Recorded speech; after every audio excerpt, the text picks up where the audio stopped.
இயேசு கிறிஸ்துவில் மிகவும் அதிகமாய் நேசிக்கப்படுகின்றவர்களே, இந்த அருமையான செப்டம்பர் மாதம் 18ஆம் நாளாகிய இந்த வியாழக்கிழமையில் குளிர்ச்சியான வேளையில் உங்களை சந்திப்பதில் மிகுந்த ஆசீர்வாதத்தோடு இந்த நாளை ஆரம்பிக்க கர்த்தர் நம் கிருபை தந்திருக்கிறார். ஆகவே கடவுளுக்கு நன்றி செலுத்துகிறேன். யாவருக்கும் ஸ்தோத்திரத்தை செலுத்துகிறேன். வேர்ட் ஆஃப் காட் மினிஸ்ட்ரி சார்பாக உங்களை வாழ்த்துகிறோம். நமது ஆரம்பம் பிதா குமாரன் பரிசுத்தாவின் நாமத்தில் உள்ளது. ஆமேன். ஜெபிப்போம். நேற்றும் இன்றும் என்றும் மாறாதவரும் என்றென்றும் வாழ்ந்திருக்கிறவருமாக அன்புள்ள ஆண்டவரே, இந்த குளிர்ச்சியான காலை வேளைக்காக ஆண்டவரை நன்றி சொல்லுகிறோம். கடந்து போன இரவு முழுவதும் கிருபையாக எங்களை காத்து வழி நடத்தினீர். இந்த நாளிலும் இந்த இறை வார்த்தையை எங்களுக்கு தாரும். நாளின் இறை செய்தி, பாடல் வேலை, ஜெப வேலை ஆசீர்வதியும். இந்த நாளின் பணிகளை, பயணங்களை கர்த்தர் எங்களுக்கு ஆசீர்வாதமாக ஜெபிக்கிறோம். இதை கேட்டு பயன்பெறுகிற எல்லா மக்களும் உங்களுடைய இறை ஆசிரியர்களை தந்து வழி நடத்தும். இறை மைந்தன் இயேசுவின் மூலம் ஜெபிக்கிறோம் நல்ல பிதாவே. ஆமேன். காலை வேளையில் சாரோடு இணைந்து நாம் 28வது பாடலாகிய தருணம் இதுன் காட்சி சால அருள் அநாதியே திவ்ய சர்வ நீதியே என்கின்ற அருமையான ஒரு பாடலை நாம் பாட போகிறோம். தருணம் இதுன் காட்சி சால அருள் அநாதி என்ற பாடலை நாம் பாடுறோம்.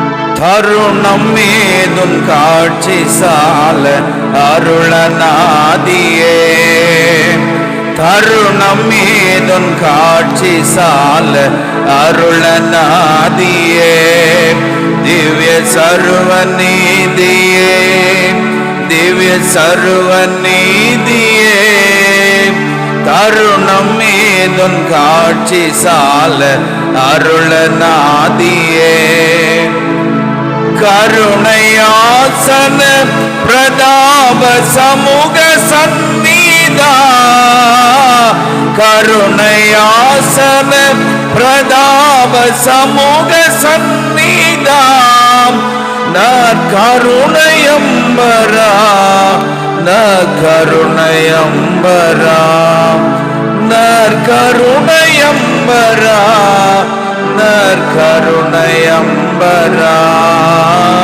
தருணம் மீதும் காட்சி சால அருளநாதியே, பரர் சுரர் நரர் பணிந்து போற்றும் பரமநாயகா, பரர் சுரர் நரர் பணிந்து போற்றும் பரமநாயகா, நின் பக்தர் தாயகா, நின் பக்தர் தாயகா, நின் பக்தர் தாயகா, நின் பக்தர் தாயகா, தருணம் மீதும் காட்சி சால அருளநாதியே,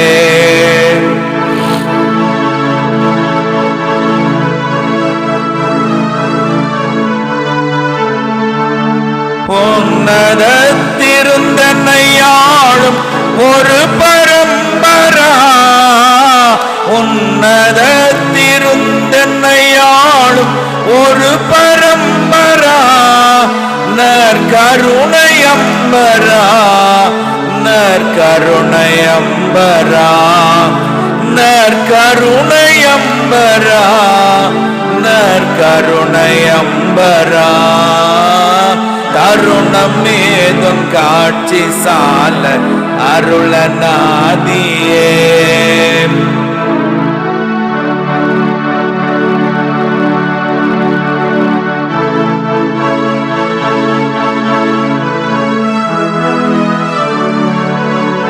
அரிய வல்வினை தீர்ப்பதற்குற வானதட்சகா, அரிய வல்வினை தீர்ப்பதற்குற வானதட்சகா, ஓர் நாதிரட்சகா, ஓர் நாதிரட்சகா, ஓர் நாதிரட்சகா, ஓர் நாதிரட்சகா, தருணம் மீதும் காட்சி சால அருளநாதியே,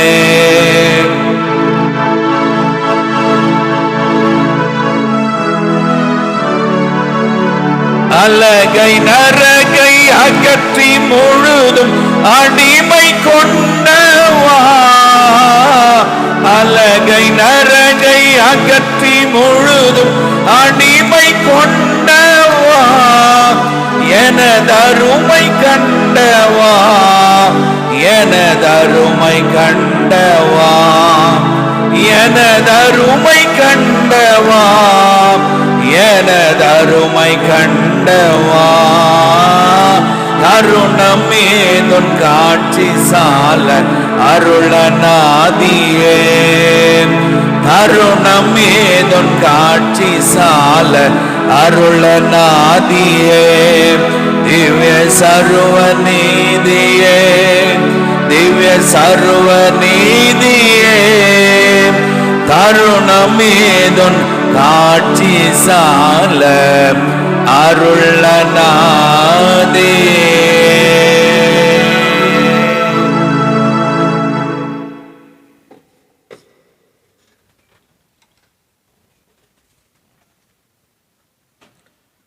கிறிஸ்து இயேசுவுக்குள் மிகவும் அதிகமாய் நேசிக்கப்படுகின்ற அருமையானவுடன் விசுவாச குடும்பங்களே, உங்கள் யாவரையும் இறைமைந்தன் இயேசுவின் திருப்பெயரிலே இந்த காலை வேளையிலே அன்போடு வாழ்த்தி வரவேற்கின்றோம்.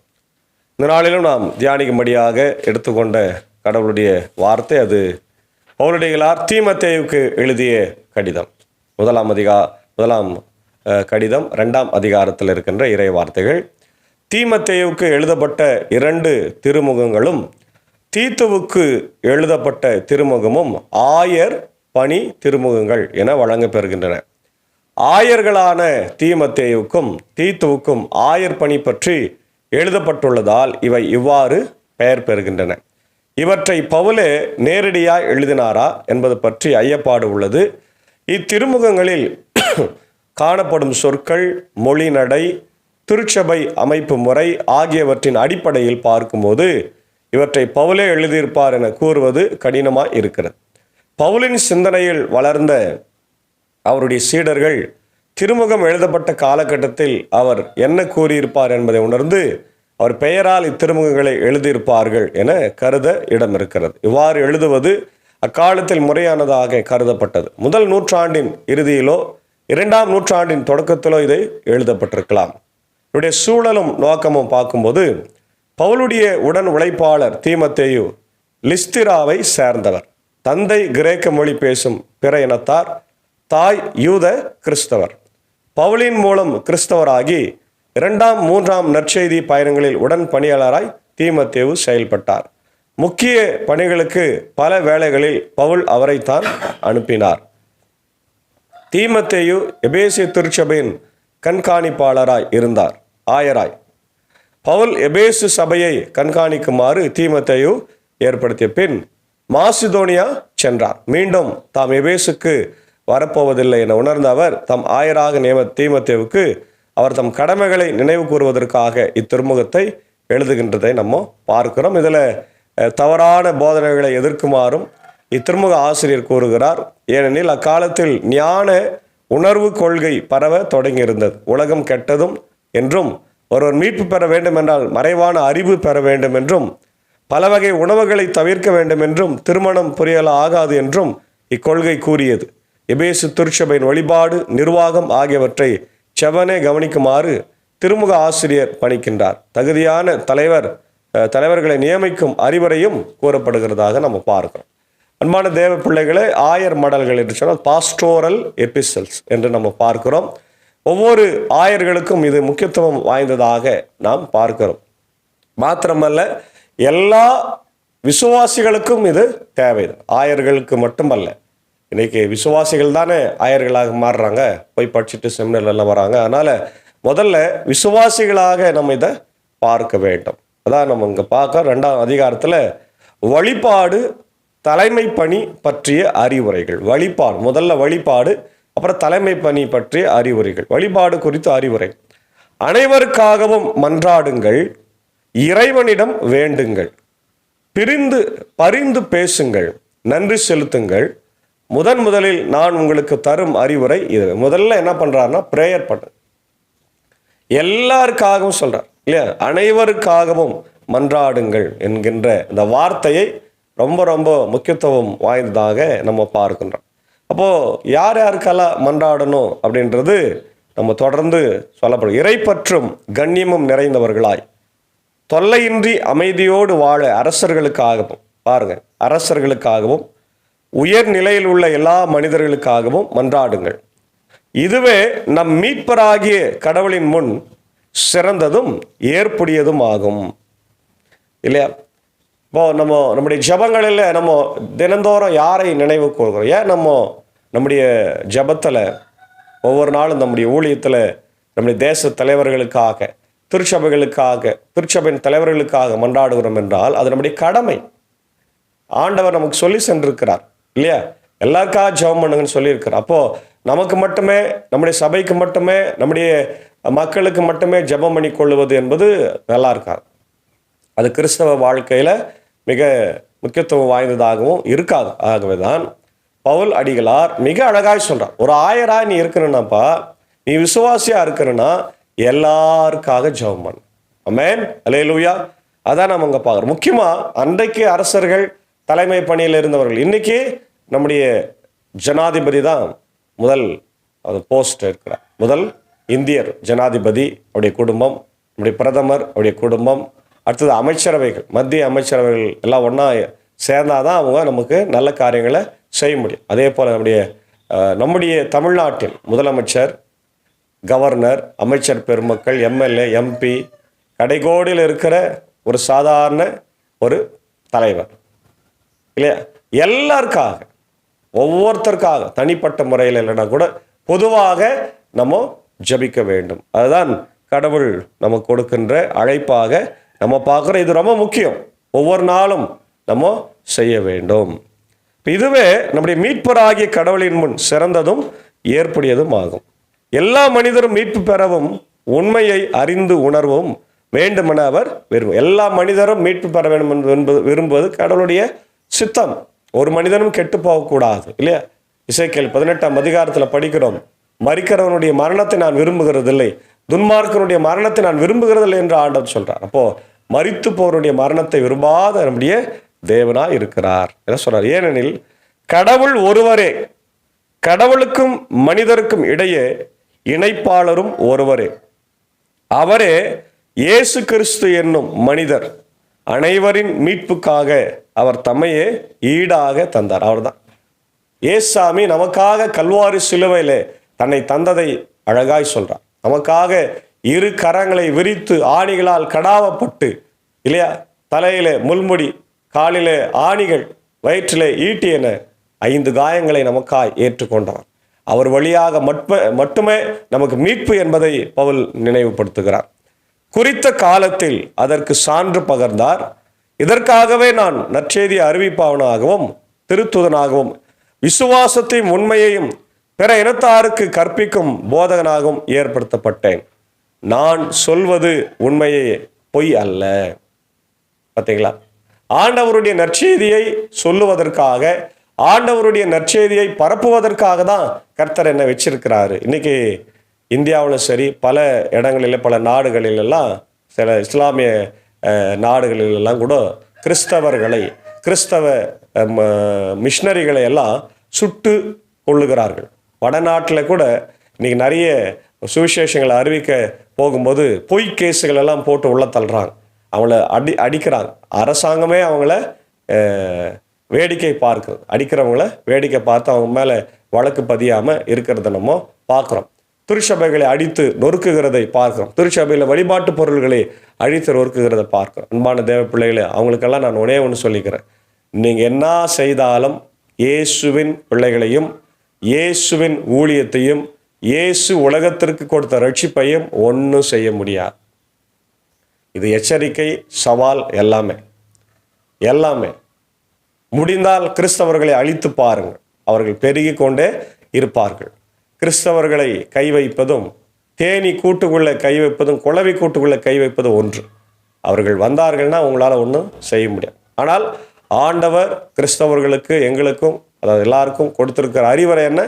அமைதியாக போங்க, பொறுமையாக இருங்க இல்லையா? அதனால் தேவ பிள்ளைகளே, நீங்கள் பாருங்கள், அமைதியாக இருங்கள், பொறுமையாக இருங்கள். ஆனால் நாம் ஃபைட் பண்ண வேண்டிய காலம் வந்து விட்டால் ஃபைட் பண்ணி தான் ஆகணும். அதுக்கும் ஆண்டவர் நமக்கு பலத்தை கொடுக்கிறவராக. இஸ்ரவேல் மக்கள் வனாந்தரத்தில் போகும்போது அமைதியாக போல எல்லாரையும் ஃபைட் பண்ணி அழிச்சின்னு போனாங்க. அதுபோல் நமக்கும் ஒரு காலம் வந்தால் நம்ம செய்யலாம். அது ஒரு தப்பு இல்லை இல்லையா? அதனால் முதல்ல நம்ம ஆண்டவருக்காக இந்த உலகத்தில் வாழணும். முதல்ல ஜபிக்கணும். ரெண்டாவது ஆண்டவருடைய பிள்ளைகளாய் சுவிசேஷத்தை நாம் இங்கே அறிவிக்க வேண்டும். எனவே ஆண்கள் சினமும் சொற்பூசலும் இன்றி எவ்விடத்திலும் தூய உள்ளத்தோடு கைகளை உயர்த்தி இறைவேண்டல் செய்யுமாறு விரும்புகிறேன். அவ்வாறே பெண்கள் பின்னர் சடை, பொன், முத்து, விலை உயர்ந்த ஆடைகள் ஆகியவற்றில் தங்களை அணி செய்து கொள்ளாமல் நாணத்தோடும் தன்னடக்கத்தோடும் ஏற்படிய ஆடைகளை அணிய வேண்டும். கடவுள் பற்று உள்ளவர்கள் என சொல்லிக்கொள்ளும் பெண்களுக்கு ஏற்ற அணிகலன்கள் நற்செயல்களே. பெண்கள் அமைதியாயிருந்து மிகுந்த பணிவோடு கற்றுக்கொள்ள வேண்டும். பெண்கள் கற்றுக் கொடுக்கவோ ஆண்களை கட்டுப்படுத்தவோ நான் அனுமதிக்க மாட்டேன். அவர்கள் அமைதியாய் இருக்க வேண்டும். ஏனென்றால் ஆதாமே முதலில் உருவாக்கப்பட்டார், பிறகுதான் ஏவாள் உருவாக்கப்பட்டார். மேலும் ஆதாம் ஏமாற்றப்படவில்லை, பெண்தான் ஏமாந்து கட்டளையை மீறினார். இருப்பினும் அவர்கள் தன்னடக்கத்தோடு நம்பிக்கை, அன்பு, தூய வாழ்வு ஆகியவற்றில் நிலைத்திருந்தால் தாய்மை பேற்றின் வழியாக மீட்பு பெறுவார்கள். அன்பான தேவ பிள்ளைகளே, ஆண்களை பற்றியும் பெண்களை பற்றியும் எப்படி சபையில் நடந்து கொள்ள வேண்டும் என்பதை பவுல் சொல்றார். ஒருவேளை இது பவுல் தான் எழுதினாரான்றது டவுட்டாக இருக்குது. ஏன்னா ஆணென்றும் இல்லை பெண்ணென்றும் இல்லை என்று சமத்துவத்தை பற்றி பேசினார். நேற்று தினத்தில் பெரியார் பிறந்த நாளை நம்ம கொண்டாடினோம். சமூக நீதியை பற்றி மிக அதிகமாய் பேசினவர், ஜாதி ஒழிப்பை பற்றி பேசினவர் இல்லையா, மதங்களை பற்றி அவர் பேசினவர், கடவுள் இல்லை என்று கொள்கை உடையவராய் இருந்தார். இன்னைக்கு நம்முடைய சமூகத்தில் ஆண் பெண் என்ற வேற்றுமை இல்லாமல் இருக்குதா? இருக்குது, எல்லா இடத்துலையுமே இருக்குது. ஆண் பெண், படித்த பெண், படிக்காத பெண், ஆணுக்கும் பெண்ணுக்கும் என்ன வித்தியாசம், அப்படிலாம் நிறைய நம்ம பேசுகிறோம். சமத்துவம் இல்லாத ஒரு நிலைமை இருக்கிறத நம்ம பார்க்கின்றோம். ஆனால் இன்றைக்கு பெண்கள் எல்லா துறையிலும் சாதித்திருக்கிறார்கள். சாதாரண ஒரு நிலைமையிலிருந்து பல துறைகளிலே சாதித்தவர்களாய் இருக்கின்றார்கள். ஆகவே தான் பவுலடிகளார் ஆண் என்றும் இல்லை பெண் என்றும் இல்லை என்று கலாத்தியர் 3:28 சொல்றார். இப்போ அப்படி சொன்னவர் தீமோத்தேயுவுக்கு சொல்லும்போது அவங்கள அமைதியாக இருக்க சொல்லு, பேசக்கூடாதுன்னு சொல்லு அப்படின்னு சொல்லுவாரா அப்படின்ற ஒரு கேள்வியும் எழுப்ப வேண்டியதாய் இருக்கு. ஒருவேளை அந்த சபைகளில் இருக்கின்ற பிரச்சனைகளை ஆய்வு செய்து அப்படி சொல்லி இருக்கலாம். அப்படியே ஆண்களை கோவப்படக்கூடாதுன்னு சொல்கிறாரு, கைகளை உயர்த்தி ஜெபம் பண்ண சொல்கிறாரு, அதே நேரத்தில் பெண்கள் அமைதியாக இருக்க சொல்கிறாரு, திருச்சபையினுடைய அதிகாரங்களிலே தலையிடக்கூடாதுன்னு சொல்லியிருக்கிறார். ஒருவேளை இதெல்லாம் பிற்காலத்தில் எழுதப்பட்டதாக சேர்க்கப்பட்டதாக கூட இருக்கலாம், நமக்கு தெரியாது. சரி, இதெல்லாம் கூட நம்ம இன்றைக்கு பின்பற்றுவோம். ஆண்டவருடைய பிள்ளைகளாய் சாட்சியாய் வாழ தூய ஆவியானவர் நமக்கு உதவி செய்யட்டும். இதே ஆங்கிலத்தில் நம்ம பார்க்கும்போது conduct and doctrine in the church, importance of proper conduct and doctrine in the church, prayer and worship. The chapter highlights the significance of prayer and worship in the life of believers. Prayer for all people, intercession. Believers are called to pray for all people, including those in authority. God's desire is for all people to be saved and come to the knowledge of the truth. The mediator, Jesus Christ is the one mediator between God and humanity, redemption. Christ's sacrifice provides redemption for all people. Instructions for man and woman. Men's behavior. Men are called to pray with holy hands and without anger or argument. Women's behavior. Women are instructed to dress modestly and learn in quietness, submitting in their husbands. Key points: prayer and intercession. Prayer and intercession are essential of the life of believers. God's desire for salvation. God's desire is for all people to be saved and come to the knowledge of the truth. Proper conduct. Believers are called to conduct themselves in a manner worthy in the gospel. Conclusion: living out our faith, may we live out our faith in a way that honors God and reflects is love to the world. Reflection application, how can we apply the lessons of 1 Timothy 2 to our lives today? Prioritizing prayer, proper conduct and proper doctrine. சில வார்த்தைகளை நாம் பார்க்கும்போது பிலிப்பியர் 4:6-7 thanks கிவிங்கை பற்றி பார்க்குறோம். 1 தெசலோனிக்கர் 5:16-18 பிரேயரை பற்றி பார்க்குறோம். யாக்கோபு 5:13-18 நம்ம பிரேயரை பற்றி பார்க்குறோம். காட்ஸ் டிசையர் ஃபார் சால்வேஷன், ரட்சிப்பை குறித்த அவருடைய அன்பு, எதிர்பார்ப்பு, அவருடைய ஆர்வம். யோவான் 3:16, 2 பேதுரு 3:9, 1 தீமோத்தேயு 4:10. ப்ராப்பர் கான்டாக்ட், எபேசியர் 4, கொலோசியர் 1, தீத்து 2. ரோல்ஸ் இந்த சர்ச், திருச்சபையில் நம்ம எப்படி இருக்க வேண்டும்? எபேசியர் 5, கொலோசியர் 3, 1 கொரிந்தியர் 11. இயேசுவே நமக்கு மத்தியஸ்தராக இருக்கிறார். எபிரேயர் 9, ரோமர் 5, யோவான் 14. இதெல்லாம் நம்ம மனதில் வைத்து இந்த நாட்களிலே ஆண்டவருக்கு அடங்கி நம்ம வாழும்படியாக அழைக்கப்படுகிறோம். எனவே அப்படிப்பட்ட இறை நம்பிக்கையோடு வாழ தூய ஆவியானவர் நம்மை வழிநடத்தி காப்பாராக.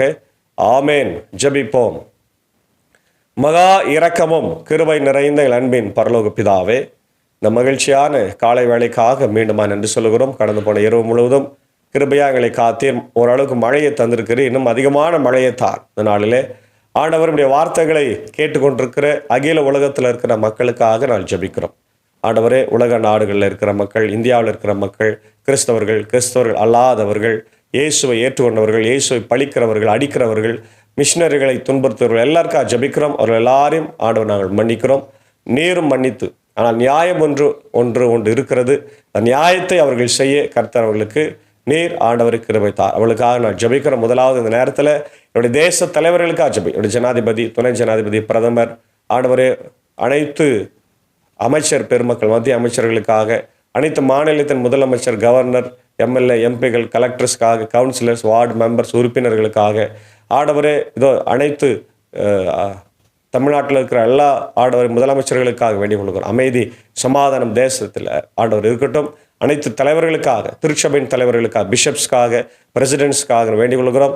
அவர் இருக்கிற திருச்சபைகளை அவங்க ஆட்சி செய்யட்டும். லுத்தரன்ஸ், ஆண்டவர் கேத்தலிக்ஸ், சிஎஸ்ஐ, இண்டிபெண்டன்ஸ், ஆண்டவரை இன்னுமா மெத்தடிஸ்ட், பேப்டிஸ்ட், ஆண்டவரை பல திருச்சபைகள் இருக்கிறது எல்லாரையும் என் தேவன் காத்தரல வேண்டுமாய் நான் ஜெபிக்கின்றோம். அவருடைய ஸ்தாபனங்களையும் பள்ளிக்கூடங்களையும் காத்தரலும் வழிநடத்தும்.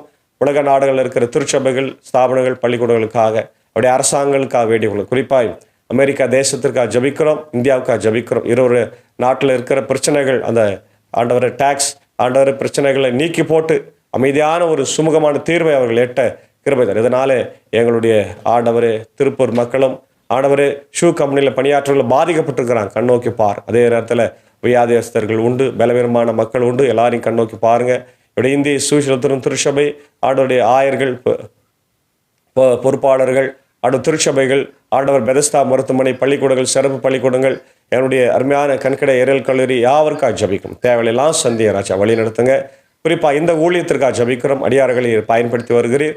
அவருடைய இல்லத்தை கொடுத்து ஆண்டவர் இந்த ஊழியத்தை செய்து கொண்டிருக்கிற அவருடைய அன்பான அன்பர் சாருக்காக, ஏஞ்சக்காவுக்காக, அன்பான பிள்ளைகள், மாத்தல்மார்களுக்காகவும், இசைவெளியில் எங்களோடு வருகிற அவருடைய சாக்கு சார், ஆண்டவர் டீச்சருக்காகவும், அடியனுக்காக, மனைவி பிள்ளைகளுக்காக, குடும்பங்களுக்காக, அடியன் பணியாற்றுகிற பாவனப்பள்ளி, மின்னூர், வடகர, மேல்சானம் திருச்சபைகள் குடும்பங்களுக்காக, அங்கே பலவீனமாக இருக்கிற எல்லா மக்களுக்காக, குறிப்பாக அமுதம்மாவுக்காக, விமலா அம்மாவுக்காக, நகோமி அம்மாவுக்காக நான் வேண்டிக் கொள்கிறோம்.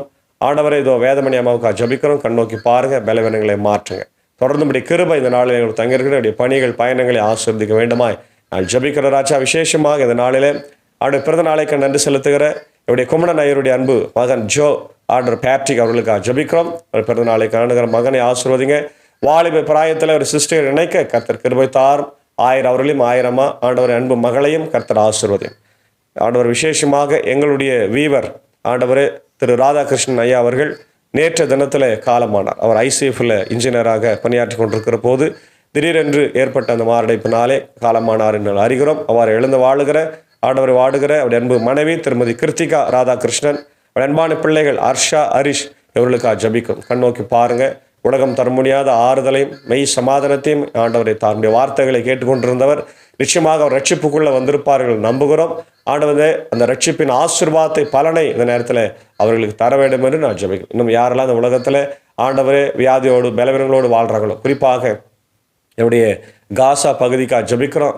இஸ்ரவேல் ஆண்டவர் காசா பகுதியை முற்றிலும் அழித்து கொண்டிருக்கிறது. அங்கே இருக்கிற ஏழை எளிய மக்கள் ஆண்டவரே, குறிப்பாய் பெண்களும் குழந்தைகளும் வாடி கொண்டிருக்கிறாங்க. கண் நோக்கி பார்.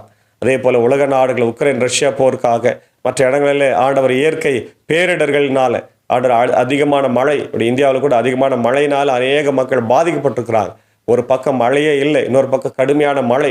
இல்லை, எல்லாவற்றையும் எங்களை காத்திரல வேண்டுமா ஜபிக்கிறோம். இந்த நாளின் எல்லா பணிகளையும் பயணிகளையும் ஆசீர்வதி நாளை, பிறந்த நாளை, திரும்ப நாளை காணுகின்றவர்களை கர்த்தர் ஆசீர்வதிக்க வேண்டும் என்று கெஞ்சி பண்றார். தொடர்ந்து நம்முடைய இறை பிரசனம் எங்களோடு கொடுத்த எங்களிடத்தை கேட்டு பயன்பெறுகிற எல்லா மக்களுடைய இல்லங்களிலே, உள்ளங்களிலே, அவருடைய திருச்சபைகளிலே ஆண்டவர் நம்முடைய ஆசீர்வாதம் பொங்கி பெருகட்டும். இதோ நாங்கள் ஜபிக்கின்றவர்களாக, அதே நேரத்தில் எல்லா மக்களுக்கும் உதவி செய்கின்றவர்களாகவும் ஆண்டவர் ஆண்களும் பெண்களும் திருச்சபையில் என்னுடைய நடக்கையை காத்து கொண்டு வாழ தூய் ஆவியானவர் எங்களுக்கு உதவி செய்ய வேண்டும் என்று இறைமைந்தன் இயேசுவின் மூலம் ஜபிக்கிறோம் நல்ல பிதாவே, ஆமேன்.